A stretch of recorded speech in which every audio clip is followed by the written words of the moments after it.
Hi everyone, I'm Nik Oshry.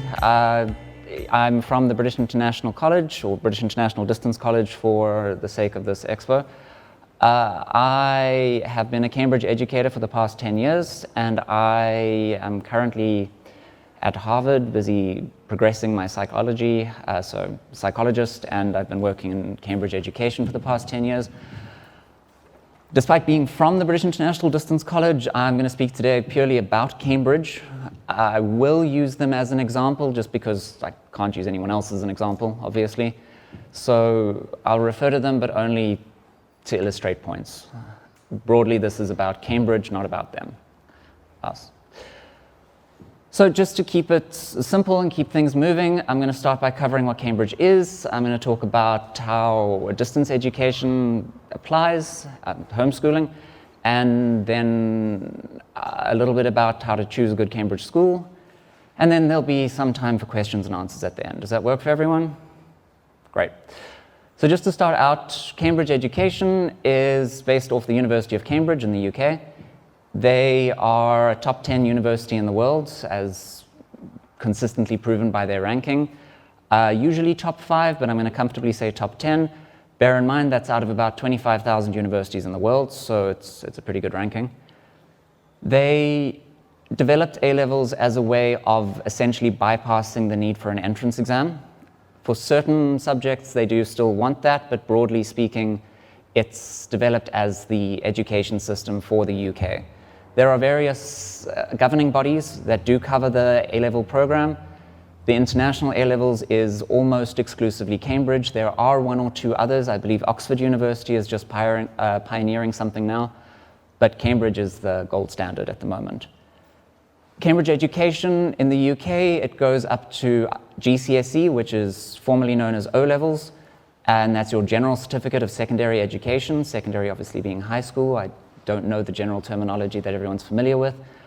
Secondary education is the end of high school, and that is school leaving age, at which point you get your GCSE, formerly O-level, and after that people would typically go into vocational school or become an apprentice and go into trade and all the rest of that. But for people who wanted to go on to university afterwards, they would continue with something called an A-level, known as an advanced level. The A-levels are split over 2 qualifications, typically 1 year and then another year. That's AS level, which is advanced subsidiary, and A level, which is your advanced level. For A levels, one typically only chooses a handful of subjects. The normal is 2 or 3, and the goal for that is to make sure that it's specialized preparation for whatever degree you're going to go into. It doesn't necessarily make sense if we think about it. We don't need, let's say, a biologist to have spent a huge amount of time studying history. There's obviously advantage to being well-rounded, but when it comes to advanced education and developing specialization, it's important to focus on the major points. So they would study things like biology, chemistry, physics quite often as needed, and typically English and maths are the ones that are broadly necessary. That essentially covers what Cambridge is. They've extended out to various countries across the world. The GCSE, General Certificate Secondary Education. In other countries is the IGCSE, which is International General Certificate of Secondary Education, as well as International AS and A-levels. A-levels, the full A-level, is considered an exceptionally difficult undertaking. As such, it is not typically offered in a distance context or a homeschooling context. On that note, it's important to realize that Cambridge has always been resistant to the homeschooling concept. They don't believe that it's particularly, I'm going to say, easy or feasible or practical to study something quite so advanced in a home setting. So they tend to prefer the term distance education. The primary difference between homeschooling and distance education is just the format. Homeschooling is typically driven by the parent, let's say, while distance education is driven by the institution. So for example, and this is where I'm going to refer to the distance college, what's provided is a work program. Because if I were to ask the audience in general, show of hands, who could teach, let's say, first year university biology? Okay, well, my general assumption, there we go, we got one. Could you also teach first year university geography? That's the thing. Now, if we had a student who wanted to do both, you need the specialization in more than one. there's always got to be someone, so thank you, appreciate it. That's the major point. When it gets to a case of that advanced level, we do ultimately need specialists in each field. So, for example, again, the British International Distance College has work programs written by a specialist in each field, as opposed to a couple of lecturers that do it all. These lecturers also typically teach it full-time as well. On that note, the development of A-levels, as I say, AS and A-level are continuations of each other, or A-level is a continuation of AS, but typically speaking, we don't do a full A-level outside of a full-time context. It's important to realize that Cambridge, while they accept the distance learning concept, they still heavily restrict who's allowed to do it. Every couple of years, there's a new school that pops up, especially, well, homeschooling, that believes that they can just sort of do it. And Cambridge tends to engage in a good number of lawsuits, constantly trying to close them down. But if you're clever enough with wording and you make sure it sounds like you do Cambridge, or you say in preparation for IGCSE or preparation for A-level, you're not technically saying that you teach AS level or IGCSE, and it gets to be a very difficult legal program. So there are a couple of schools that tend to show up with that. I will cover towards the end how to spot a legitimate school and how to choose a good one. With regards to homeschooling a bit further, the last few years have been unusual, as I think we can all agree. And while the pandemic has been absolutely awful in virtually every way, we can comfortably say that it's been a fantastic time for exploring how home study works and how it really is different from full-time study. We have seen a good number of people who are typically full-time students going into homeschooling and have seen how that works. We have also seen a good number of full-time schools attempt homeschooling. I'm emphasizing attempt because it hasn't worked in a lot of cases. One thing has shown up, one thing that Cambridge has always been aware of, is that online exclusive is nowhere near as good as online supplemented. So physical books, physical papers, physical materials in general have consistently proven, based on research, consistently proven to be a more effective study method than just learning things off a screen. For the sake of interest, my knowledge of psychology supplements this with handwriting versus typing. I always emphasize that my students must handwrite their notes. Anybody who's interested in the science, when you're handwriting, it activates the hippocampus, which is your primary memory center for certain elements. And through the activation of the hippocampus, your memory improves, you recall things better, it becomes a much better way to study. I always emphasize handwriting over typing. So Cambridge has always emphasized that it should be handwritten exclusively. We have now learned that online supplementation is a good thing, but online exclusive is not. It never has been, and it is unlikely that it will ever evolve to a point where it will be sufficient. So we have learned a lot through COVID, and that has been very beneficial. The advantage of Cambridge, obviously, I don't know how much the audience knows about Cambridge in general. I've explained how it's structured. The advantage is that it is an international qualification. South Africa itself has a good number of merits. There are a lot of wonderful things about the country. Our universities broadly are not what I would outright call world-class. Although that said, University of Wits is ranked 401st in the world, which is pretty fantastic, again, out of 25,000. But broadly speaking, there are other options that are worth exploring.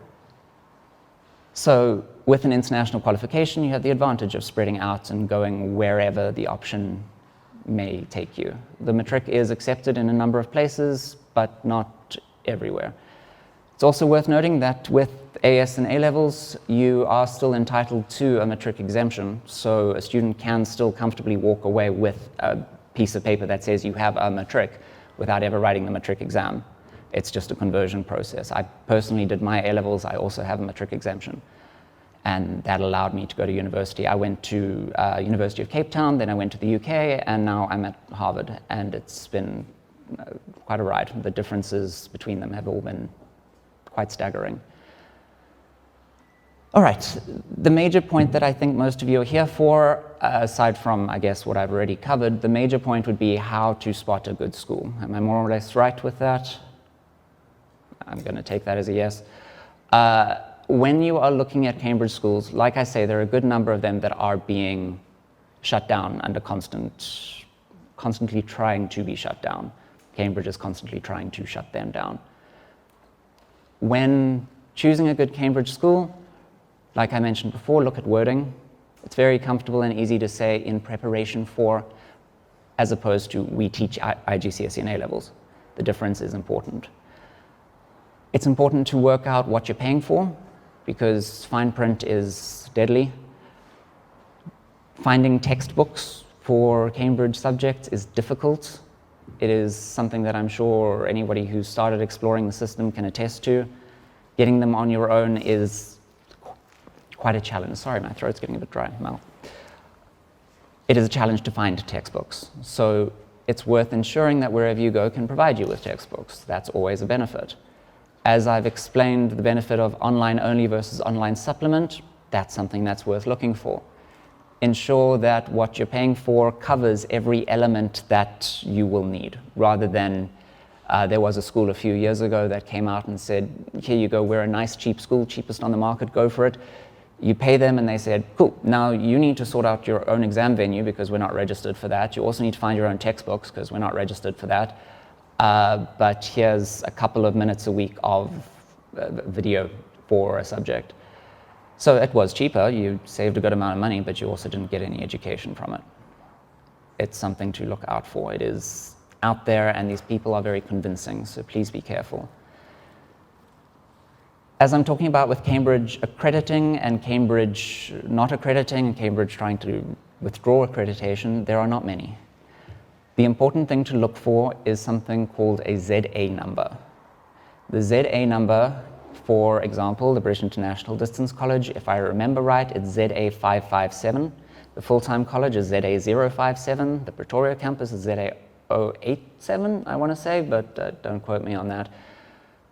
Each one has its own Cambridge registration number. What that means is Cambridge has said this school is good enough to offer our courses. We are comfortable with that. It also means this school is able to offer exams. That is another point. It is not like a lot of examination systems where you can write the exam at home or do it through assignment or however it might be. There need to be very strict conditions, very specific conditions, and very, what's the word? Highly controlled conditions. Cambridge sends out inspectors quite regularly and usually without warning for obvious reasons, and they will inspect an exam venue to say, okay, the desks are the appropriate number of meters apart, the clock works like this happens like that, there must be a vault on site for the exam papers, they must be sealed, there needs to be qualified people running the exams, etc., etc., etc. And it is very important that it is possible to do that where you are going. It is possible, and for the interest of covering it, it is possible to write this at the British Council. They often allow you to write the exam there after you've prepared for it. The British International Distance College will sometimes allow people who are writing as private candidates, who are not students, but who wish to write the exam with us. We accept that.